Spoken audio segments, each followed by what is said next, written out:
Hello and welcome back to FPL Hacks with me, Holly Shand. Today I'm going to be bringing you another video in the how-to series, having a look at how to build a wildcard team. I know game week 34 this season is going to be a very popular time to play the wildcard, so hopefully these tips will help with your squad structure and formation.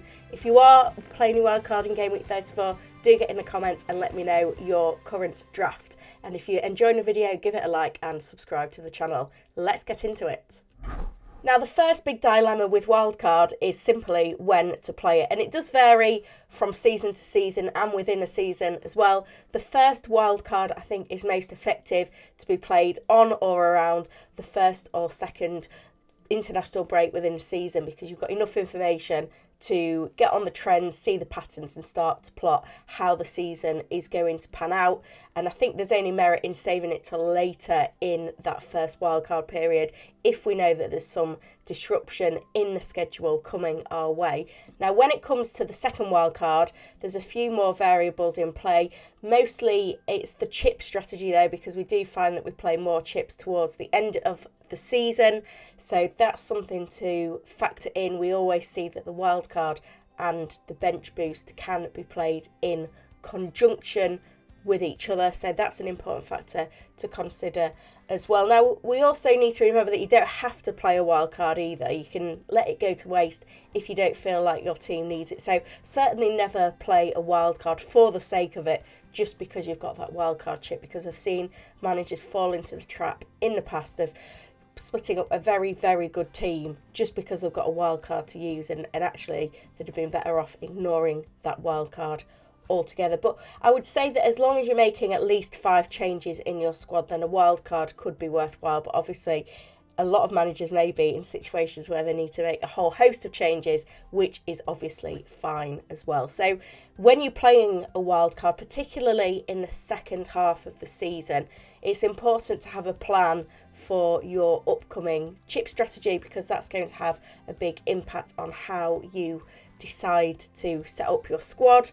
Particularly, you need to think about if you're going to be playing a bench boost soon, because wildcard followed by bench boost in the next game week or in a game week close by can be a really powerful way of making sure you've got maybe 15 good players to play in your squad. So that will then decide how much funds you put into your starting 11, or maybe whether you need to focus on the full 15. And if there's a tricky blank game week coming up, or a week where, you know, player form and fixtures are maybe different from the surrounding game weeks, at least you can decide to free hit, and then that game week doesn't need to be part of your thinking. So whether you're going to play a bench boost soon or not is very important, because it also decides on your squad formation. Now, I'd always say at the start of a season or on a first wildcard, being flexible with formation is key.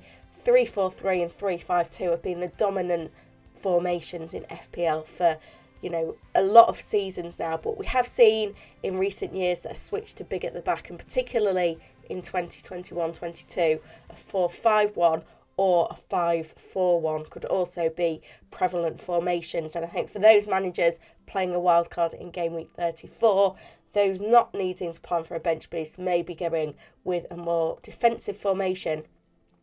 I think those defensive formations can really pay off towards the end of the season, because we tend to see a lot more tighter games as, you know, teams really, you know, grind out those results that they need to get those 3 points, but not you know, letting defensive errors slip in, because it's so important that they don't drop points, because there's so much more at stake. We tend to see those tighter games, and it does even mean that we can consider premium goalkeepers within there as well. So when you're actually coming to build that wildcard team, then there's 2 big metrics that we have in FPL which really help to make that squad. The first is team fixtures, and you can see on the FPL website the fixture difficulty rating in ticker format, so you can see who's got good upcoming fixtures, and you can also consider how many fixtures teams have remaining, because at this current point in the season, at game week 34,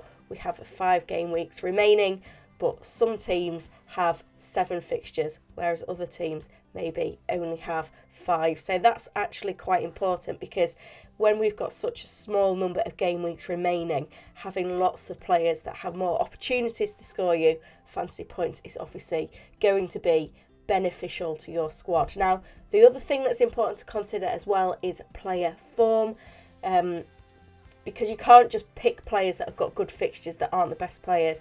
You need to have a think about who's been performing consistently throughout the season, and also in the last few game weeks, which teams and which players are performing really well, because hopefully those trends will continue into the remaining game weeks of the season. And the other big thing to consider when you're looking at the game weeks coming up, maybe the next 4 to 8 game weeks, is also have a think about captaincy picks. Have a look at which of the premium teams and the premium players have the best fixtures on a game week by game week basis, because it's likely that you're going to want to plan out who you're going to use for captaincy, and that may dictate how you decide on which premium players to go for, because you don't want to be spending 12 or 13 million on a player who you're not going to captain in the next 4 to 8 game weeks, because it's unlikely that they'll be able to return the value that you will need from them from their budget. So in this game week 34 wildcard video then, I want to know your wildcard draft. So do drop in the comments and let me know how you're planning to attack the rest of the season, maybe with a chip strategy in mind as well. And if you need any advice, do let me know, and I'll hopefully get back to some of those comments before the deadline. If you've enjoyed the video, give it a like and subscribe to the channel, and all that's left for me to say is good luck for FPL Game Week 34.